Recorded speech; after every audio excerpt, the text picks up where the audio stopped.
Ya cerita uniknya ya, anak ngebangun bareng sama anak-anak. Anak ngecor, iya ngecor bareng ini. Kan anak juga anak yang ngecor, ngaduk, bikin bangunan. Yang lucunya paling anak pernah jatuh dari lantai 2 ke bawah, itu aja paling kepleset. Terus yang lucunya lagi, setiap 17 Agustus kan kita bikin lomba. Habis upacara itu malamnya kita bikin lomba panjat pinang. Ya anak ikut panjat pinang, kepleset, itu aja paling.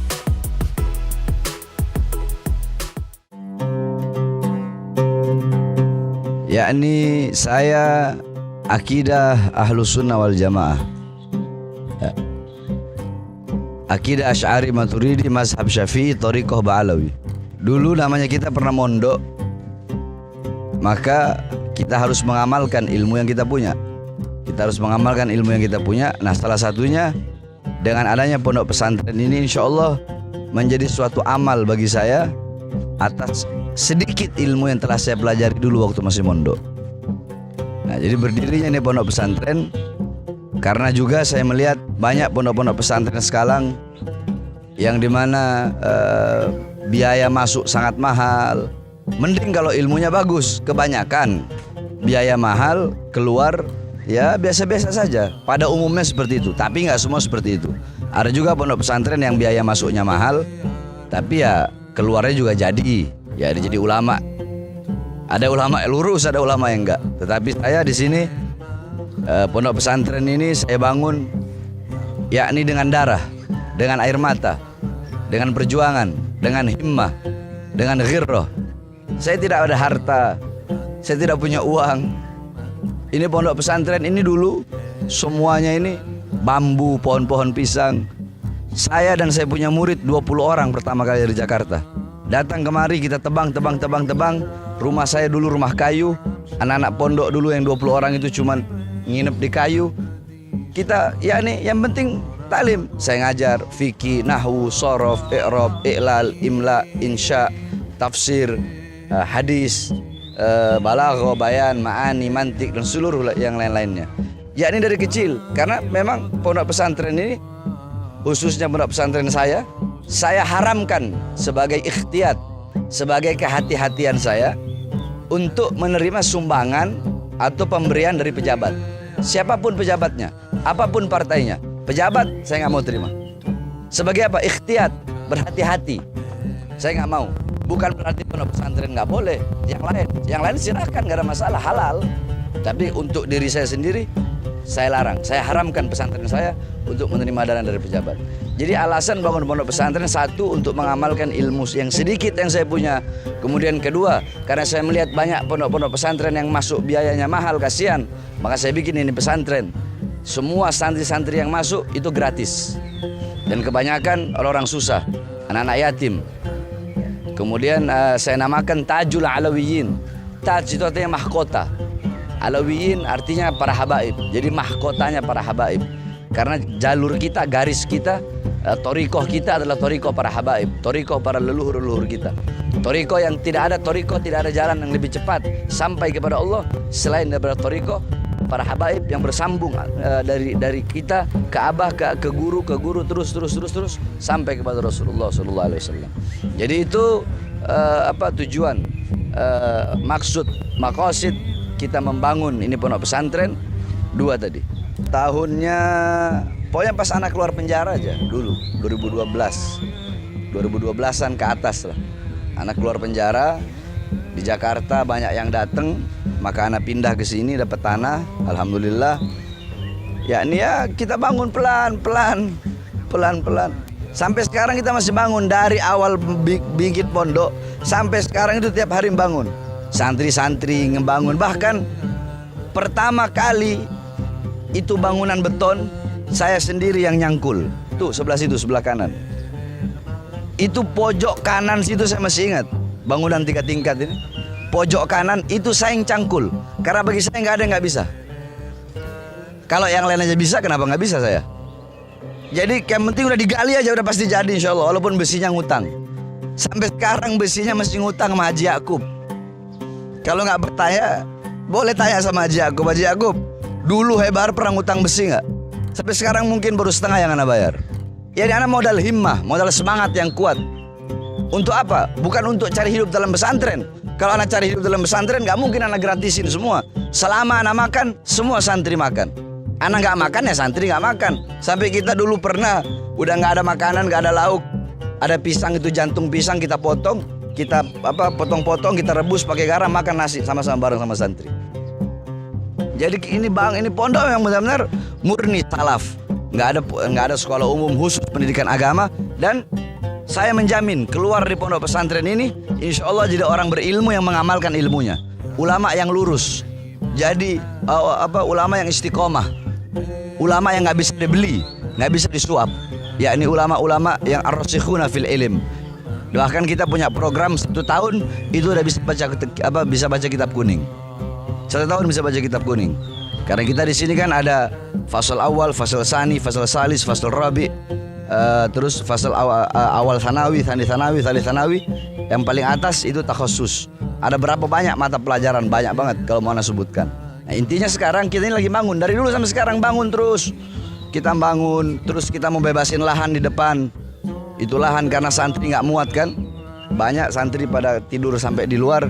Di depan sana itu ada lahan sekitar, di depan itu nggak tahu dijual berapa, pokoknya sekitar 600 juta atau 700 jutaan.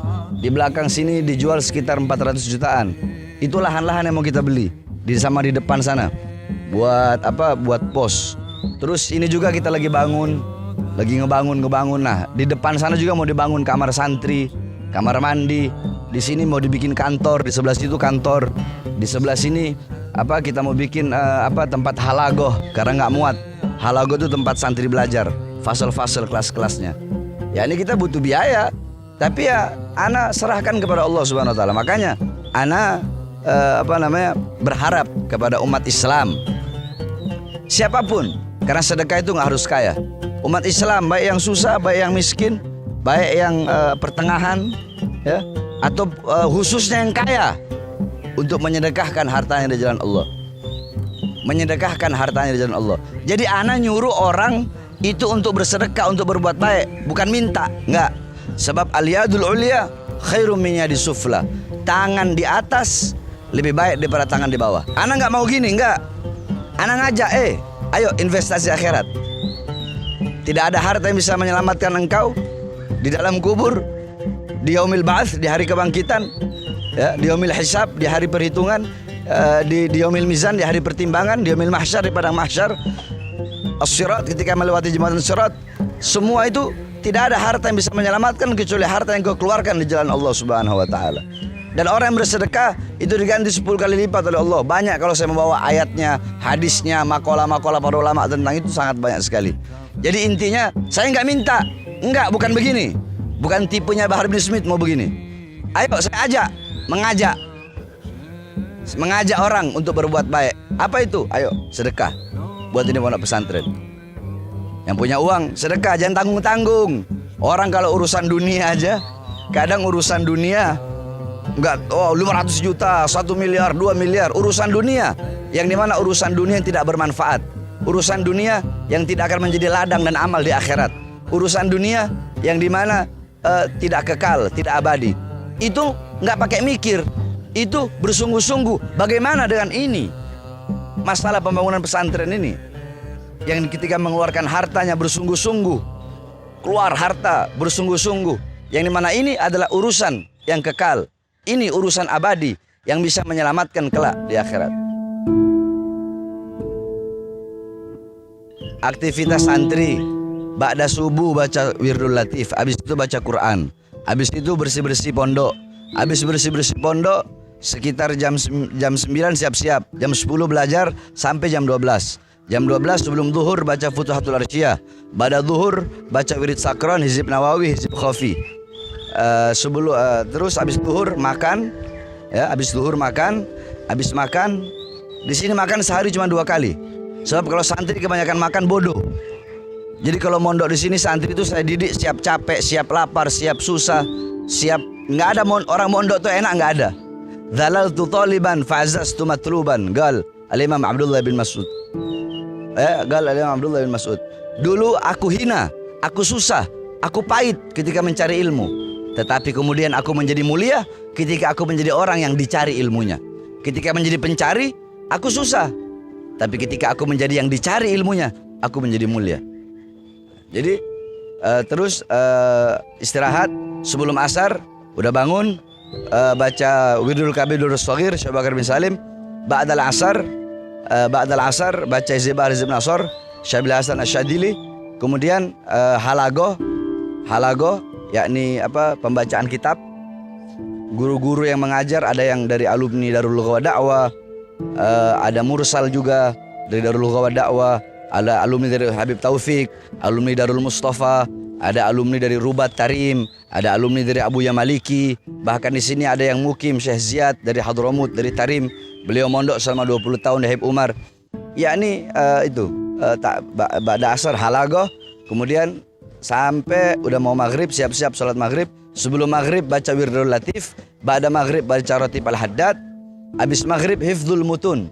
Hifdzul Mutun itu mereka ngafalin, tiap hari beda-beda. Ada yang ngapalin hadis, ada yang ngapalin fikihnya, ada yang ngapalin asma, ada yang ngapalin af'al. Jadi tiap hari beda mata pelajaran yang dihafalkan, dimurajaah lagi, dimutolaah lagi. Ba'dal Isya Hifdzul Mutun lagi. Nah nanti ada yang takhusus itu jam 10 malam. Takhusus itu belajar kitab-kitab yang tinggi. Contoh seperti Ar-Risalah Ibn Mukri itu takhusus. Berapa santri yang udah takhusus? Atau Minhaj Al-Imam Nawawi. Atau mau takhususnya Alfiyah, kita pakai yang syarahnya, Syarah Ibnu Agil. Nah, itu yang takhusus. Itu kegiatan setiap harinya. Yakni belajar, nuntut ilmu, susah, capek, lapar. Indonesia dari mana-mana ada. Karena kebanyakan kan ini kan gratis. Yang masuk sini cuma bayar kitab aja, beli kitab bayar. Kalau beli kitab masih gratis, keterlaluan. Santri dari mana-mana, ada dari Papua, ada dari Aceh, ada dari Pontianak, ada dari mana lagi? Banten. Tapi paling banyak itu Banten sama Jawa Barat. Paling banyak Banten, Jawa Barat, DKI sama Kalimantan. Itu yang paling banyak. Ana ngasih nama. Samaitu hadzal ma'had Tajul Alawiyin. Ana yang menamakan ini ma'had dengan nama Pondok Pesantren Tajul Alawiyin. Ya cerita uniknya ya, ana ngebangun bareng sama anak-anak. Ana ngecor, iya ngecor bareng ini. Kan ana juga ana yang ngecor, ngaduk, bikin bangunan. Yang lucunya paling ana pernah jatuh dari lantai 2 ke bawah, itu aja paling kepleset. Terus yang lucunya lagi setiap 17 Agustus kan kita bikin lomba. Habis upacara itu malamnya kita bikin lomba panjat pinang. Ya anak ikut panjat pinang, kepleset, itu aja paling. Seluruh umat Islam, yakni pondok pesantren kami adalah pondok pesantren Sunniyah, Salafiyah, murni, Tajul Alawiyin, akidah Asy'ari Maturidi, mazhab Syafi'i. Maka saya mengajak kepada seluruh umat Islam, khususnya para agniya, orang-orang yang kaya, ataupun orang-orang yang sedang, ataupun orang-orang yang di bawah, untuk mengeluarkan hartanya di jalan Allah Subhanahu wa taala. Ini bukan untuk saya, tapi ini untuk kalian. Saya tidak meminta, tapi saya mengajak kalian untuk menyumbangkan, mengeluarkan harta di jalan Allah untuk pembangunan pondok pesantren ini. Karena itu bisa menjadi amal. Apa yang kau tanam di dunia, itu yang kau panen di akhirat. Di dunia kau menanam sesuatu yang baik, di akhirat kau akan memanen sesuatu yang baik. Tetapi di dunia kau menanam sesuatu yang buruk, di akhirat engkau pun akan memanen sesuatu yang buruk. Saya berterima kasih kalau saya berterima kasih, bukan kalau, harus nanti seluruh yang mendengar ini mengeluarkan hartanya di jalan Allah Subhanahu wa taala. Nanti kalau mau langsung silakan, ente mau bawa pasir, bawa pasir. Jadi kita nggak hanya terima uang, bawa pasir, mau bawa batu, bawa semen. Kalau yang mau transfer uang, nanti mungkin ditaruh ya nomor rekeningnya. Nanti yang mau transfer uang ditaruh nanti nomor rekeningnya di bawah BCA atas nama Muhammad Jalaluddin kalau nggak salah. Karena saya nggak pakai ATM. Itu si Jalal yang ngurus semua urusan pembangunan pesantren. Nanti ditaruh atas BCA atas nama M Jalaluddin. Mudah-mudahan Allah Subhanahu wa taala berkahi kita semua. Allah pandang dengan pandangan kasih sayang. Allah jaga dengan adanya pondok-pondok pesantren, semua pondok-pondok pesantren di Indonesia. Yakni pondok-pondok pesantren inilah yang menjadi awal bagi kebangkitan, menumbuhkan semangat ghirrah wataniyah, ghirrah islamiyah, ghirrah untuk, yakni zaman dulu itu belum ada apa-apa. Yang ada pondok pesantren, itu pondok-pondok pesantren para santri lah yang mengorbankan, para pahlawan, para santri mengorbankan nyawa dan jiwa demi terbuka gerbang kemerdekaan Indonesia. Maka dengan adanya banyaknya pondok-pondok pesantren, insya Allah ini menjadi berkah bagi negara kesatuan Republik Indonesia yang kita cintai. Wassalamualaikum warahmatullahi wabarakatuh.